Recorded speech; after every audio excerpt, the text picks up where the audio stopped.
Baik, terima kasih Anda masih bersama kami. Langsung kita mulai pembahasan generasi baru koruptor. Ini saya juga gemas gitu membaca editorial hari ini bahwa memang korupsi masih ada di mana-mana, masih ada di sekitar kita. Segala upaya mungkin juga masih belum bisa memiskinkan para koruptor, membuat efek jerah, Bang Gaudens.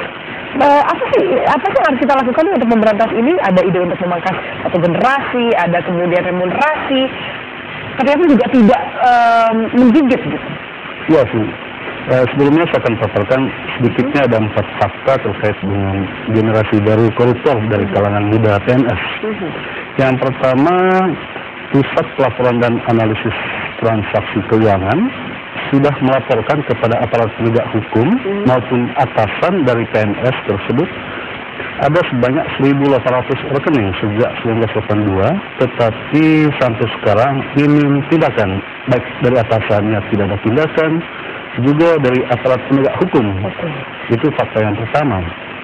Fakta yang kedua, dalam rentang usia 28 tahun sampai 38 tahun, dalam sebulan terakhir oleh PPATK ditemukan sedikitnya 10 PNS golongan 3B yang berusia muda memiliki rekening mencurigakan nilainya miliaran rupiah. Artinya kalau dilihat dari gaji mereka, tidaklah mungkin para PNS ini memperoleh rekening segitu fantastis. Fakta yang ketiga ini yang menarik. Sedikitnya ada 2 PNS golongan itu 3B berusia 28 tahun menilap uang negara dari proyek fiktif.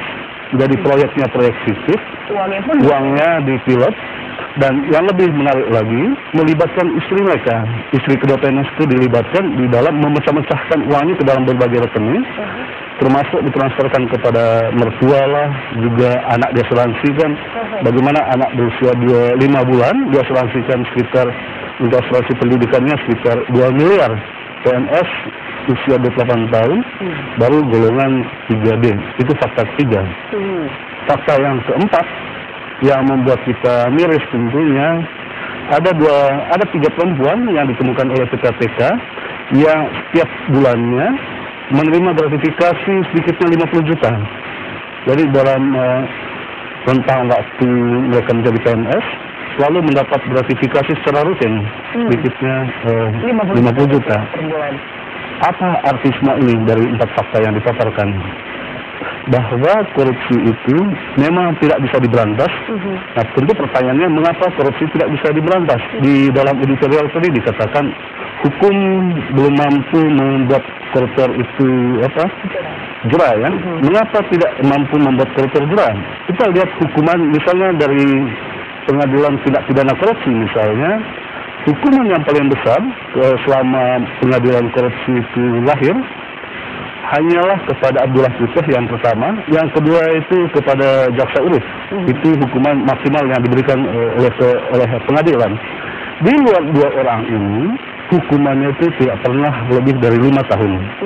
Artinya ini sangat-sangat. Jadi keluar dari penjara pun masih beruang, bahkan mungkin di dalam penjara pun kita tahu gayu saja masih bisa sempat jalan-jalan. Ya, dalam sejumlah kasus misalnya kita menemukan di dalam penjara para koruptor ini mendapat fasilitas yang super mewah. Di luar penjara mereka masih bisa menikmati uang itu karena apa? Karena konsep hukum kita belum mampu memiskinkan koruptor. Oke, kalau bisa kita lihat korupsi ini dipicu ada 3 hal, Bang Gaudens. Kebutuhan, sistem, keserakahan. Yang mana yang kemudian terjadi pada generasi baru koruptor ini? Saya lebih melihatnya kepada kepemimpinan. Kemungkinan para anak-anak muda ini yang belum tentu juga mereka masuk ke pegawai negeri karena motivasi ya, bisa saja keterpaksaan sehingga menjadi pegawai negeri. Tetapi yang kita lihat bahwa di dalam kestrukturan kepegawaian negerian itu tidak ada pemimpin yang menjadi panutan. Karena apa? Karena sistem telah membuat pegawai negeri itu sudah menjadi koruptor. Lebih banyak koruptornya daripada orang-orang baiknya. Sistem yang membuat seperti itu. Mereka melihat lagi ke atas misalnya, tidak ada kepemimpinan yang bisa diteladani. Jadi kita harus katakan memang ini bangsa yang krisis kepemimpinan karena semuanya menjadi politik. Oke, baik, ini menarik sekali. Nanti juga akan kita bahas kembali di segmen berikutnya. Ada upaya untuk undang-undang pencucian uang atau juga mungkin azas kemudian terbalik. Apakah bisa kita gunakan cara ini untuk kemudian mengambil atau menyita uang-uang yang dikorupsi ini? Baik, kita akan lanjutkan pembahasan bangunan dan juga pemirsa kami akan segera kembali usai jeda berikut ini. Tetaplah bersama kami di Bedah Editorial Media Indonesia.